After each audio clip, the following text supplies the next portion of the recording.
अल्लाह ने हमें एक नमाज अता फरमा दी जिसको हम आज सलातुत तरावी कहते हैं। मेरे नबी के ज़माने में इसे क़यामुल लैल कहा जाता था। इसलिए हज़रत आयशा रज़ियल्लाहु तआला अन्हा की रिवायत है जिससे 8 रकात वाले हज़रात इस्तिदलाल करते हैं कि रमज़ान और गैर रमज़ान में इसको इमाम बुखारी ने क़यामुल लैल का ही उन्वान दिया है। आपने 11 रकात से ज़्यादा नमाज नहीं पढ़ी। एक ज़ईफ़ रिवायत में है कि आपने 3 दिन पढ़ाई नमाज, ये तो सही रिवायत है। कितनी रकात पढ़ाई? तो एक ज़ईफ़ रिवायत में है कि 20 रकात पढ़ाई। अच्छा, ज़ईफ़ रिवायत से इबादत साबित नहीं हो सकती हुक्म शरई। तो जब हज़रत उमर रज़ियल्लाहु तआला अन्हु ने सबको, अब मेरे नबी के दौर में 3 दिन के बाद आप तो आए नहीं कि कहीं फ़र्ज़ ना हो जाए, तो सहाबा अपने तौर पर कुरान सुनते थे टोलियों में। सिद्दीकी दौर में 2 साल वो फितनों में गुज़रा, तो उसमें भी इसी तरह चला कि टोलियों में होते थे।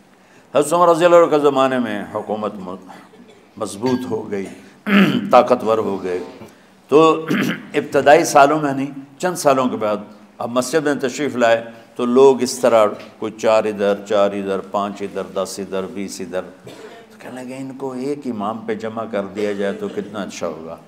तो आपने सब को इकट्ठा किया और उबई बिन काब रज़ियल्लाहु तआला अन्हु को इमाम बनाया और सबको एक नमाज पे जमा करके 20 रकात का हुक्म अता फरमाया। तो हज़रत उमर का ये अमल उस हदीस को मज़बूत कर देता है कि चूँकि मेरे नबी ने कहा अलैकुम बिसुन्नती व सुन्नतिल खुलफ़ाए राशिदीन मिन बअदी, कि मेरी और मेरे खुलफ़ाए राशिदीन की सुन्नत पर मज़बूती से अमल करना। तो हज़रत उमर का जो 20 रकात तय करना है, अगर उनका अपना इज्तिहाद है तो भी हमारे लिए अमल के लिए काफ़ी है, और अगर उनको ये याद है कि मेरे नबी ने 20 पढ़ी थी तो और ज़्यादा अच्छी बात है। लेकिन बहरहाल जो 8 पढ़ता है हमारा उस पर भी कोई एतराज़ नहीं, चूँकि वो भी हदीस के साथ बात करता है, और बाकी पूरी उम्मत 20 पढ़ती है, उन पर भी एतराज़ नहीं। मैं एक जगह से गुज़र रहा था, नमाज का वक्त हो गया, अहले हदीस की मस्जिद थी, मैं वहाँ नमाज़ पढ़ने चला गया, तो एक बहुत बड़ा इश्तिहार लिखा हुआ था, 20 तरावी साबित करने वाले को 5 लाख रुपए इनाम। कि 20 तरावी, सैकड़ों साल से उम्मत का अमल 20 तरावी आ रहा है। तरावी का नाम जो पढ़ा, मुझे यूँ लगता है कि अहले मक्का, यानी अहले मक्का जो थे ना, वो 4 तरावी पढ़ के एक तवाफ़ करते थे, तो वो आराम के लिए होता, तरवीहा, आराम, थोड़ी देर का आराम। तो 4 तरावी के बाद एक तवाफ़ करते थे, वो छोटा सा तवाफ़ 10 मिनट में ख़त्म हो जाता था, और फिर 4 तरावी पढ़ते थे, फिर तवाफ़ करते थे, फिर 4 पढ़ते थे, फिर तवाफ़ करते थे। ये सहाबा के थोड़े बाद के दौर की बात। तो मदीने वालों को पता चला कि मक्के वाले तो ये करते हैं, वो कहने लगे असा की करिए। उन्होंने कहा असी 40 तरावी पढ़ेंगे, 40 रकात। वो 40 रकात पढ़ते थे। तो नवाफिल में कोई सख्ती नहीं कि भाई 8 से ज़्यादा नहीं पढ़नी, बिदत हो जाएगी, और 20 पढ़ना बिदत है, ये सब जहालत की बात है।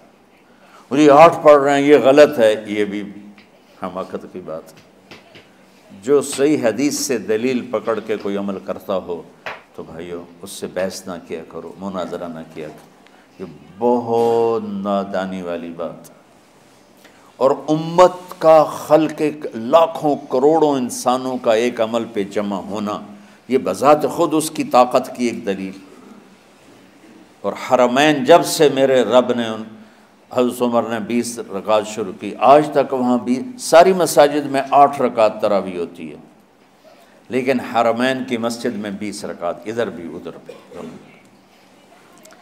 और ये जो वो वहाँ ख़त्म कुरान पे दुआ नहीं मांगी जाती, ये किसका अमल है? हज़रत उस्मान का। हज़रत उस्मान ने अपने दौर खिलाफत में तरावी पढ़ाने वाले से कहा जब कुरान ख़त्म करो तो दुआ करना। वो कहने लगे जी क्या दुआ करूँ? का जो तेरे दिल में आया करना।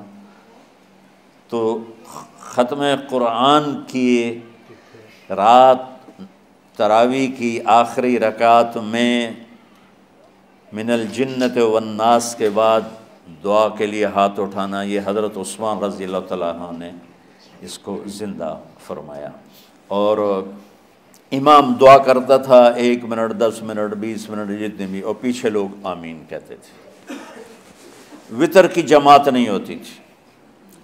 वितर को बाजमात हज़रत अली रज़ी अल्लाह तआला अन्हु ने शुरू की कि वितर को भी बाजमात पढ़ा जाए। तो ये उनकी सुन्नत है कि वितर को बाजमात पढ़ा गया। तो अब ये लिहाजा ये सारे सुन्नत जो काम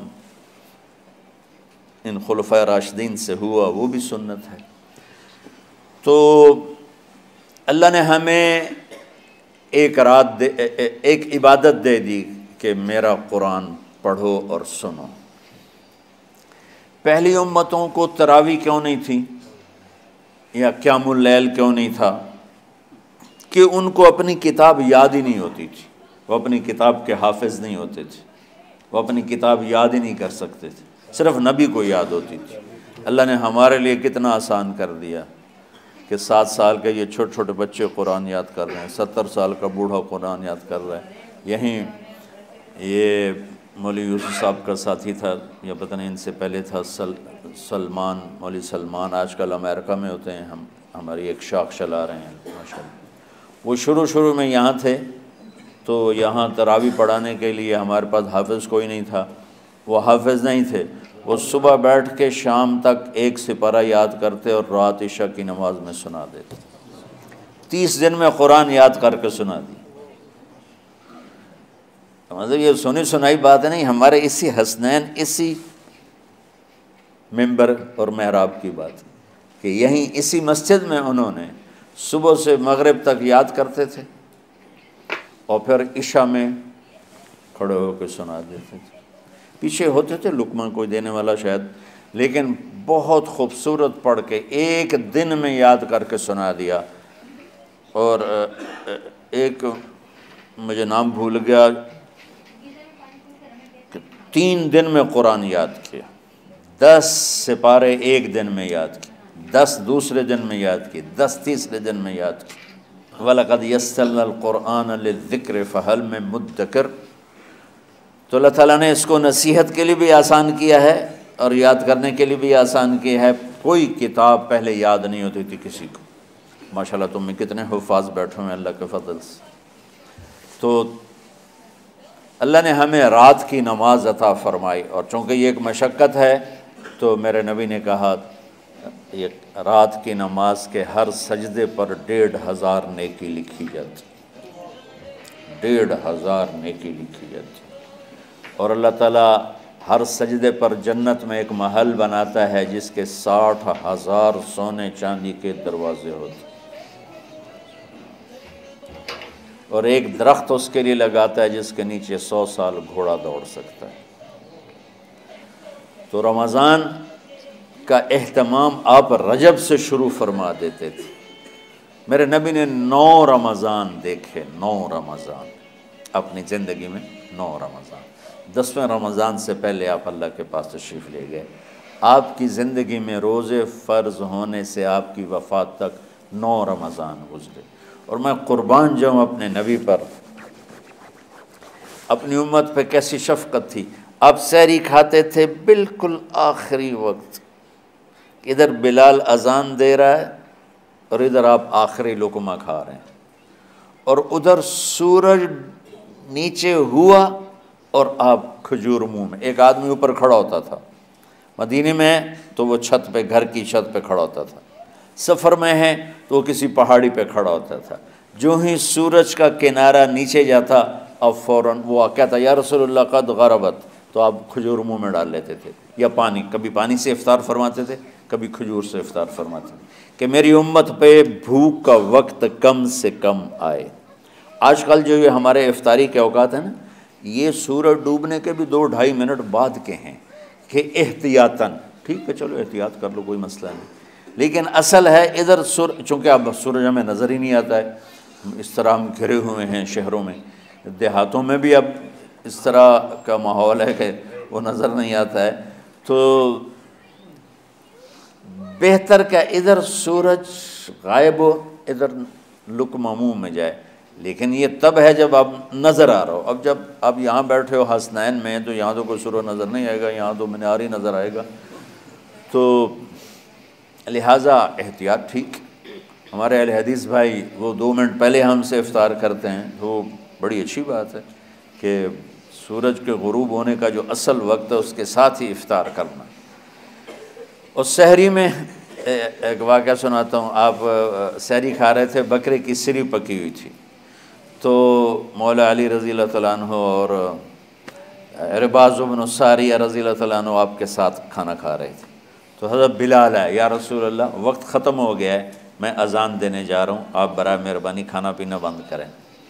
और ये कहकर चले गए। छत, एक अंसारी औरत थी, उसके घर की छत पे चढ़ के अज़ान देते थे। चढ़ने लगे तो फिर वापस आए कि देखूं अल्लाह के नबी ने खाना छोड़ दिया या नहीं।